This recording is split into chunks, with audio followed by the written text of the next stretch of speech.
నమస్తే, welcome to NCN news. నేను కళ్యాణి. బులెటిన్లో ముందుగా హెడ్లైన్స్ చూద్దాం. కొవ్వూరు అభివృద్ధికి పెద్ద ఎత్తున నిధులు. రాష్ట్ర పురపాలక శాఖ మంత్రి నారాయణ. తూర్పుగోదావరి జిల్లా కొవ్వూరు పట్టణంలో పుష్కరాల నేపథ్యంలో రాష్ట్ర పురపాలక శాఖ మంత్రి పి నారాయణ విస్తృతంగా పర్యటించారు. ఈ సందర్భంగా స్థానిక శాసనసభ్యులు ముప్పిడి వెంకటేశ్వరరావుతో కలిసి మంత్రి నారాయణ గోష్పాద క్షేత్రం వద్ద ఏర్పాటు చేస్తున్న పుష్కర ఘాట్లను క్షేత్రస్థాయిలో పరిశీలించి కొనసాగుతున్న పనులపై అధికారులను అడిగి తెలుసుకున్నారు. అనంతరం కొవ్వూరు మున్సిపల్ కార్యాలయంలో సమీక్షా సమావేశం ఏర్పాటు చేశారు. ఈ సందర్భంగా ఎమ్మెల్యే ముప్పిడి వెంకటేశ్వరరావు మాట్లాడుతూ పుష్కరాల నిర్వహణలో మంత్రి నారాయణకు ఉన్న అనుభవం జిల్లాకు ఎంతో మేలు చేస్తుందని అన్నారు. టిడ్కో గృహాల నిర్మాణానికి 173 కోట్ల రూపాయలు విడుదల కూడా మంత్రి ప్రత్యేక చొరవ వల్లే సాధ్యమైందన్నారు. రాజమహేంద్రవరం తరహాలోనే కొవ్వూరు పట్టణాన్ని కూడా అభివృద్ధి పదంలో నడిపించేందుకు ప్రభుత్వం కృషి చేస్తోందని తెలిపారు. మంత్రి నారాయణ మాట్లాడుతూ 2015 గోదావరి పుష్కరాల సమయంలో మంత్రిగా పనిచేసిన అనుభవంతో కొవ్వూరు అభివృద్ధికి పెద్ద ఎత్తున నిధులు సమకూర్చినట్లు తెలిపారు. అప్పట్లో ప్రారంభించిన మౌలిక సదుపాయాల అభివృద్ధి పనులు పట్టణ ప్రగతికి దోహదపడ్డాయని అన్నారు. పుష్కరాల నిర్వహణలో అనుభవం ఉండటంతో ప్రస్తుత ఏర్పాట్లు మరింత సమర్థవంతంగా కొనసాగుతాయని తెలిపారు. కొవ్వూరులో తాగునీటి సమస్య శాశ్వత పరిష్కారానికి 70 కోట్లతో అమృత్ పథకం కింద టెండర్లు పూర్తి చేసినట్లు మంత్రి తెలిపారు. రాబోయే 2 ఏళ్లలో రాష్ట్ర వ్యాప్తంగా ప్రతి ఇంటికి స్వచ్ఛమైన తాగునీరు అందించేందుకు 14,000 కోట్లతో భారీ ప్రణాళికలు అమలు చేస్తున్నట్లు వెల్లడించారు. కొవ్వూరులో డంపింగ్ యార్డ్ సమస్య పరిష్కారానికి జిల్లా కలెక్టర్తో చర్చించి తగిన నిర్ణయం తీసుకుంటామని తెలిపారు. ఈ కార్యక్రమంలో municipal chairperson Bhavana Ratnakumari, joint collector Y Megha Swaroop, ఇతర ప్రజాప్రతినిధులు, అధికారులు మరియు కూటమి నాయకులు పాల్గొన్నారు.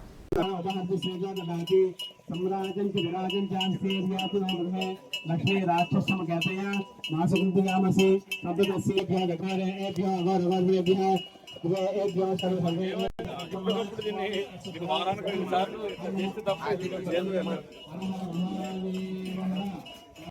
మంత్రివర్యులు నారాయణ గారు గతంలో కూడా 2015లో కూడా పుష్కరాలకి అనేక పర్యాయాలు మన కొవ్వూరు పట్టణానికి ఇచ్చేసి ఘాట్ల పరిశీలన కానీ, మంచినీరు కానీ, ట్రైన్ కానీ తదితర వసతులన్నింటి మీద కూడా సార్కి అవగాహన ఉంది.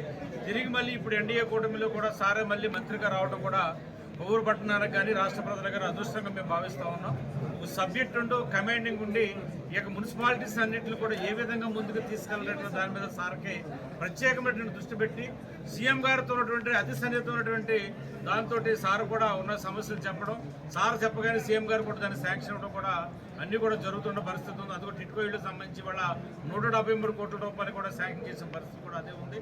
దాన్ని ప్రత్యేకంగా మంత్రివర్య గారిని అభినందిస్తూ, అదేవిధంగా ఇవాళ మన పట్టణానికి ఇచ్చేసినప్పుడు మనకు ఉన్నటువంటి సమస్యల మీద ముఖ్యంగా మంచినీరు సమస్యలు, అదేవిధంగా పైప్ లైన్ సమస్యలు, స్ట్రీట్ లైట్ సమస్యలు, అదేవిధంగా డ్రైన్ సమస్యలు ఏవైతే ఉన్నాయో అవన్నిటి మీద కూడా సార్ నోటీసులో పెట్టడం, వాటినన్నింటి కూడా త్వరితగతిన నేను శాంక్షన్ చేసి అమౌంట్ మీకు పరిష్కారం చేస్తానని చెప్పడం ప్రత్యేకంగా ధన్యవాదాలు.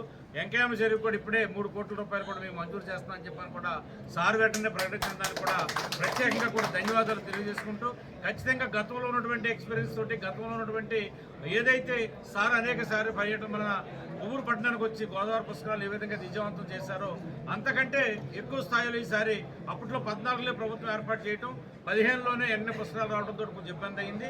కాబట్టి ఇవాళ పట్టణంలో ఉన్నటువంటి ముఖ్య నాయకులు, ఎన్డీఏ కూటమి నాయకులందరూ కూడా త్వరితగతిగా మంజూరు చేసి నిధులు చేస్తే కనుక వర్క్ తొందరగా మొదలుపెట్టి కూడా అవకాశం ఉంటుందని చెప్తున్నారు. కాబట్టి కొవ్వూరు పట్టణాన్ని కూడా రాజమండ్రి పట్టణంతో పాటు సమానంగా చూస్తూ ఖచ్చితంగా త్వరితగత నిధులు మంజూరు చేసి మన పట్టణాభివృద్ధి కోసం సార్ ప్రత్యేకమైన దృష్టి పెట్టి భవిష్యత్తులో పుష్కరాలు విజయవంతం చేయడం కోసం సార్ విజయవంతం చేస్తారని చెప్పని మన పట్టణానికి విచ్చేసి ఇక్కడ ఉన్న సమస్యలన్నీ కూడా ఇంత ఓపికగా ఉదయం నుంచి ఇప్పటి వరకు కూడా అనేక మున్సిపాలిటీలు తిరుగుతూ వచ్చినప్పుడు కూడా ఎక్కువ టైం కేటాయించుకుని అందరూ చెప్పిన విషయాలు విని మన సమస్యలు అన్నీ కూడా అర్థం చేసుకోవడంతో పాటు పట్టణాభివృద్ధికి, రెండోది పుష్కరాలకు సంబంధించి కూడా ప్రత్యేకంగా నిధులు కూడా కేటాయించి విజయవంతం చేయడానికి సహకరిస్తారని చెప్పిన మంత్రి గారికి నా యొక్క ప్రత్యేకంగా పట్టణం తరపుని ప్రత్యేకంగా అభివృద్ధులు కృతజ్ఞతలు తెలియజేస్తాం.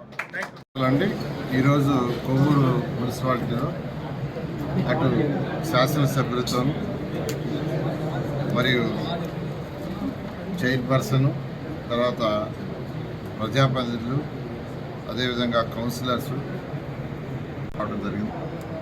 ఎమ్మెల్యే గారు యాక్చువల్గా నా ముందు ఉంచడం జరిగింది. అందులో మెయిన్గా ఏంటంటే సిఎఫ్ఎంఎస్ అనేది మేజర్ సమస్య. అది రాష్ట్రంలో గత ప్రభుత్వం చేసిన ఆర్థిక వ్యవస్థ అస్తవ్యస్తంలో ఇదొకటి. సిఎఫ్ఎంఎస్ అని 14-19లోనే సిఎఫ్ఎంఎస్ ఉంది, కానీ అప్పుడు గ్రీన్ ఛానల్ ఉండేది. ఏ మున్సిపాలిటీకి వచ్చినప్పుడు వాళ్ళు ఖర్చు పెట్టుకునేవాళ్ళు. కానీ లాస్ట్ గవర్నమెంట్ ఏం చేసిందంటే ఆ డబ్బులన్నీ తీసుకుని ఒక అకౌంట్లో పెట్టి వాళ్ళ కంట్రోల్ పెట్టుకున్నారు. కంట్రోల్ అంటే దాని డబ్బులు డైవర్ట్ చేశారు. ఈ ప్రభుత్వం వచ్చేటప్పటికి 3,000 కోట్ల రూపాయలు డైవర్ట్ చేశారు. అయితే గవర్నర్ ముఖ్యమంత్రి గారు ఈ విషయాన్ని వాళ్ళకి చెప్పిన తర్వాత లాస్ట్ ఏప్రిల్ నుంచి గ్రీన్ ఛానల్ ఇచ్చారు. ప్రతి మున్సిపాలిటీకి ఈరోజు గ్రీన్ ఛానల్ లాస్ట్ ఏప్రిల్ నుంచి ఎవరి కలెక్షన్ వాళ్ళు దాంట్లో వేసుకుంటున్నారు. వాళ్ళ కౌన్సిల్లో రెజల్యూషన్స్ పాస్ చేసుకుని ఏ వార్డుకి ఎక్కడ రోడ్డు వేయాలా, ఎక్కడ లైట్స్, ఎక్కడ వాటర్ వాళ్ళే చేసుకుంటున్నారు. దానికి గవర్నర్ ముఖ్యమంత్రి గారికి ప్రత్యేకంగా రాష్ట్ర ప్రజల తరఫున ధన్యవాదాలు తెలియజేస్తున్నాను. అయితే 3,000 కోట్లు గత ప్రభుత్వం డైవర్ట్ చేసిన డబ్బులు కూడా ఇస్తే పాత బిల్లులన్నీ క్లియర్ అవుతాయి. దానికి ముఖ్యమంత్రి గారు అడిగితే ఎవ్రీ మంత్ కొద్దిగా ఇస్తూ ఒక 1 వీక్ బ్యాక్కి 1,300 ఇచ్చారు. 3,000లో మరొక 17,000 ఉంది. మొన్న నైట్ 700 కోట్లు రిలీజ్ చేశారు. నిన్న మొన్న చాలా మందికి యాక్చువల్గా డబ్బులు పడ్డాయి. మరొక 1,000 కోట్లు ఇవ్వాల్సి వస్తుంది. ఆ 1,000 కోట్లు కూడా వీలైనంత తొందరలో రాష్ట్ర పరిస్థితిని బట్టి ఫైనాన్స్ వాళ్ళు ఇస్తామన్నారు. ముఖ్యమంత్రి గారు అయితే చాలా క్లియర్గా ఫైనాన్స్ వాళ్ళకి ఇన్స్ట్రక్షన్ ఇచ్చారు. ఫస్ట్ ప్రయారిటీ అది ఇచ్చి క్లియర్ చేయమని. ఏదైతే బ్యాలెన్స్ బిల్లులు ఉన్నాయో అవి కూడా వీలైన త్వరలో వచ్చే విధంగా చేస్తామని సవినయంగా అందరికీ తెలియజేస్తున్నాను. తర్వాత మెయిన్గా డ్రింకింగ్ వాటర్కి ఇక్కడ 70 కోట్ల రూపాయలు శాంక్షన్ చేశాం. ఈ రాష్ట్రంలో 123 మున్సిపాలిటీలో ప్రతి ఇంటికి ట్యాప్ కనెక్షన్ ఇవ్వాలని, వీధికి కాదు, ప్రతి ఇంటికి ట్యాప్ కనెక్షన్ ఇవ్వాలా. అది కూడా సర్ఫేస్ వాటర్, అది కూడా ట్రీటెడ్ వాటర్ అని గౌరవ ముఖ్యమంత్రి గారు ఇచ్చిన ఆదేశం మేరకు ఈరోజు రాష్ట్రం మొత్తం 14,000 కోట్ల రూపాయలతో టెండర్లు పిలిచాం. టెండర్లు అయిపోయినాయి. ఇంజనీర్లు వాళ్ళందరూ కూడా యాక్చువల్గా లెవెల్స్ అన్ని తీసుకుంటున్నారు. బహుశా నెక్స్ట్ మంత్ ఎన్నికి ఆ లెవెల్స్ అంతా కంప్లీట్ అయిపోతే అప్రూవల్ తీసుకొని మే నుంచి యాక్చువల్గా గ్రౌండ్ వర్క్ జరుగుతుంది. 2 సంవత్సరాల్లో ప్రతి ఇంటికి ట్యాప్ కనెక్షన్ వస్తుంది. అన్నిటికంటే అందరూ ఎదురు చూసేది పుష్కరాలు. 2014-19లో నేను అప్పుడు మంత్రిని. పుష్కరాలప్పుడు ఎక్కువ సమయం యాక్చువల్గా ప్రతిరోజు ఈ కొవ్వూరుకు వచ్చి అన్ని ఘాట్లను దగ్గర నుండి చేయించాను. ఇప్పుడు కూడా యాక్చువల్గా ఆ కమిటీలో అన్నీ కూడా ఉన్నాను. ఆల్రెడీ కమిటీ ఒకసారి మీట్ అయింది.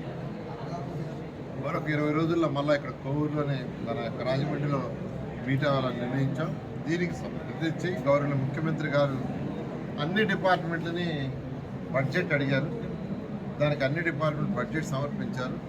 ముఖ్యమంత్రి గారు త్వరలో ఫైనాన్స్ వాళ్ళతో డిస్కస్ చేసి డిపార్ట్మెంట్లు అన్నిటికీ బడ్జెట్ శాంక్షన్ చేస్తారు. మున్సిపల్ డిపార్ట్మెంట్ కూడా బడ్జెట్ శాంక్షన్ చేయగానే మీ కొవ్వూరుకు కూడా వీలైనంతవరకు మ్యాక్సిమం శాంక్షన్ చేయించి మీ ఎమ్మెల్యే గారితో తర్వాత ఇక్కడున్న ప్రజాపతితో మాట్లాడి డిస్కస్ చేసి వీలైన తొందరలో, అప్పుడైతే 4 నెలల ముందు స్టార్ట్ చేసాం. అందుకని ఈసారి ఆ ఇబ్బంది జరగకుండా ముందే స్టార్ట్ చేయాలి మొదలుపెట్టాం. వీలైన త్వరలో స్టార్ట్ చేస్తామని తెలియజేస్తూ ఈరోజు మీరు కోఆపరేట్ చేసిన అందరూ కూడా ప్రత్యేకంగా ధన్యవాదాలు. Thank you.